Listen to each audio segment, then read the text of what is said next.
Study IQ IAS, अब तैयारी हुई अफोर्डेबल। कश्मीर घाटी, जन्नत कश्मीर कहा जाने वाला ये पैराडाइज आज एडवर्सरी से घिरा हुआ नजर आता है। China Pakistan economic corridor Pakistan occupied Kashmir से तो निकलता ही है, लेकिन चाइना और पाकिस्तान की आर्मी इस रोड की मदद से अपने सैनिकों को क्विकली इस रीजन में मूव कर सकती हैं। वहीं दूसरी ओर सक्शगम वैली से भी चाइनीज कंस्ट्रक्शन की आवाज इस घाटी में गूंजती सुनाई पड़ती है। जन्नत कश्मीर को आज भारत से 4 मेन रूट्स जोड़ते हैं।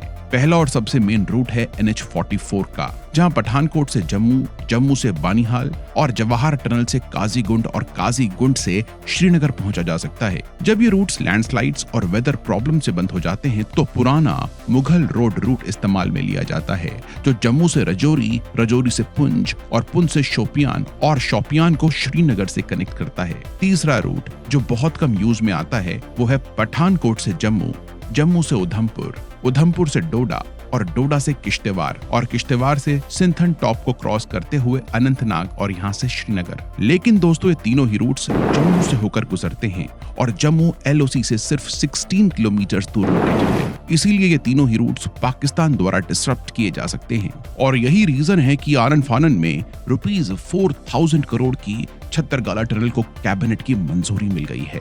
छत्तरगला टनल 6.2 किलोमीटर लॉन्ग ये टनल पठानकोट से कश्मीर का एक नया रूट ओपन करेगी और कथुआ एंड डोडा डिस्ट्रिक्ट्स को कनेक्ट करेगी। ये टनल पठानकोट को लखनपुर, लखनपुर से बनी और बनी को छत्तरगला टनल से भादेरवा और यहाँ से किश्तवाड़ और किश्तवाड़ को श्रीनगर से कनेक्ट करेगी। देखिए आज बनी और भदेरवा के बीच ट्रैवल करने में 2.5 से 3 घंटे का समय लगता है। साथ ही ये रूट 3200 मीटर्स हाई छत्तरगला पास से होकर गुजरता है, जो सर्दियों में स्नोफॉल के कारण कंप्लीटली ब्लॉक हो जाता है और ये 6.2 किलोमीटर टनल इसी माउंटेन पास को बाईपास करेगी और इस रूट को ऑल वेदर और रिलायबल बना देगी, जो इंडिया के लिए एक स्ट्रैटेजिक गेम चेंजर बन सकती है। जब पाकिस्तान और चाइना अपने इंफ्रास्ट्रक्चर प्रोजेक्ट्स जैसे कि चाइना पाकिस्तान इकोनॉमिक कॉरिडोर को एग्रेसिवली डेवलप कर रहे हैं, तब ये टनल हमारे लिए क्रिटिकल ऑल्टरनेटिव रूट बन जाती है। ये टनल ना सिर्फ जल्दी और सुरक्षित ट्रूप मूवमेंट को फैसिलिटेट करेगी, बल्कि ये भी इंश्योर करेगी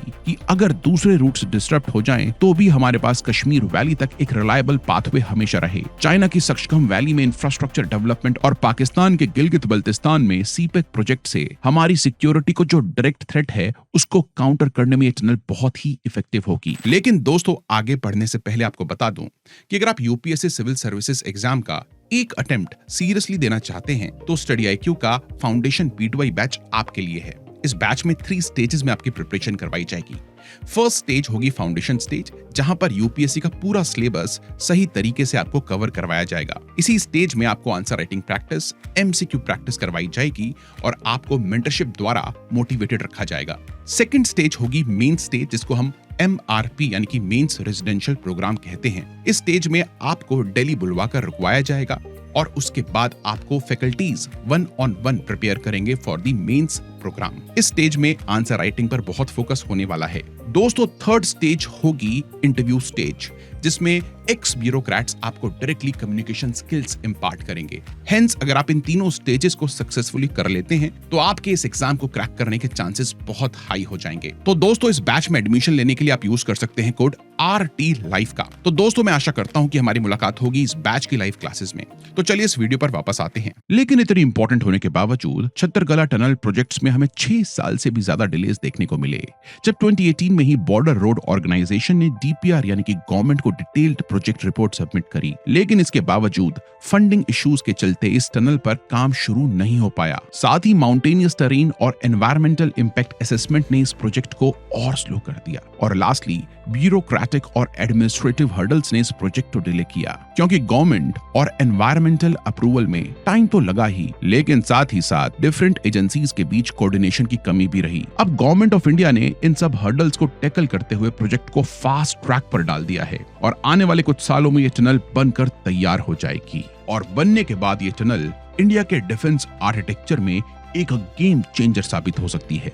क्योंकि जब एग्जिस्टिंग रूट लैंडस्लाइड्स और वेदर डिसरप्शन की वजह से ब्लॉक हो जाएंगे तो ये टनल एक रिलायबल ऑल्टरनेटिव रूट प्रोवाइड कर सकेगी और इंडिया को स्ट्रैटेजिक डेप्थ प्रोवाइड करेगी। फॉर एग्जांपल, इसी साल अप्रैल में लैंडस्लाइड के चलते श्रीनगर को कनेक्ट करने वाला मेन रूट NH-44 को बंद करना पड़ा। वहीं श्रीनगर का ऑल्टरनेटिव रूट मुगल रोड पर भी हेवी स्नोफॉल की वजह से ट्रैफिक को रोकना पड़ा और ऐसे ही सिनेरियो में ये all weather Chhatergala tunnel game changer साबित हो सकती है। और इस इनहैंस्ड कनेक्टिविटी का मतलब होगा कि मिलिट्री पर्सनल्स और इक्विपमेंट्स को इस टनल का यूज करते हुए जल्दी से मोबिलाइज किया जा सकता है, जो इस रीजन में नेशनल सिक्योरिटी को बूस्ट देगा ही, लेकिन साथ ही साथ मिलिट्री लॉजिस्टिक्स को स्ट्रीमलाइन भी करेगा और इंश्योर करेगा कि हमारी फोर्सेस हर वक्त तैयार रहें और एमिनेंट 2.5 फ्रंट वॉर के केस में हमें मल्टीपल रूट्स की भी जरूरत पड़ेगी। साथ ही साथ छतरगला टनल ना सिर्फ मिलिट्री बल्कि सिविलियन मूवमेंट के लिए भी एक रिलायबल और सिक्योर पाथवे साबित होगी। ये ऑल वेदर कनेक्टिविटी रीजन के इकोनॉमिक डेवलपमेंट को भी बूस्ट करेगी और क्रूशियल ट्रेड रूट्स को ट्रेड के लिए 12 महीने ओपन रखेगी, जिसकी वजह से यहाँ की रीजनल डेवलपमेंट को एक नया बूस्ट मिल सकेगा। छतरगला टनल से की टाउन्स के बीच ट्रैवल टाइम कंसिडरेबली रिड्यूस हो जाएगा, जिससे इकोनॉमिक एक्टिविटीज तो एनहांस होंगी ही, लेकिन इमरजेंसी सर्विसेज को क्विकर एक्सेस मिलेगा। ये टनल बशौली और बनी जैसे टूरिस्ट डेस्टिनेशंस को बेहतर एक्सेस भी प्रोवाइड करेंगी, जिससे इस रीजन में टूरिस्ट फुटफॉल इंक्रीज होगा और साथ ही साथ ये प्रोजेक्ट लोकल एम्प्लॉयमेंट भी जनरेट करेगा। दोस्तों, ये टनल रीजन में एक लार्जर इंफ्रास्ट्रक्चर पुश का पार्ट है, जिसमें न्यू हाईवेज एंड अंडरपासेस की कंस्ट्रक्शन शामिल है, जैसे कि 9 किलोमीटर लंबी श्यामा प्रसाद मुखर्जी टनल इंडिया की सबसे लंबी हाईवे टनल है, जो उधमपुर को रामबन से कनेक्ट करेगी। वहीं 8.5 किलोमीटर लंबी बानीहाल काजीगुंड टनल, जो बानीहाल और काजीगुंड को कनेक्ट करती है। साथ ही 1.4 किलोमीटर लंबी नंदी टनल, जो नंदी वाइल्ड लाइफ सेंचुरी के नीचे से जम्मू श्रीनगर नेशनल हाईवे पर उधमपुर डिस्ट्रिक्ट में बिल्ट है। नेक्स्ट है 11.2 kilometre long Pir Panjal railway tunnel, जो पीर पंजाल माउंटेन रेंज के थ्रू काजीगंज और बारामूला को कनेक्ट करती है और ये Udhampur Srinagar Baramulla rail link project का पार्ट है।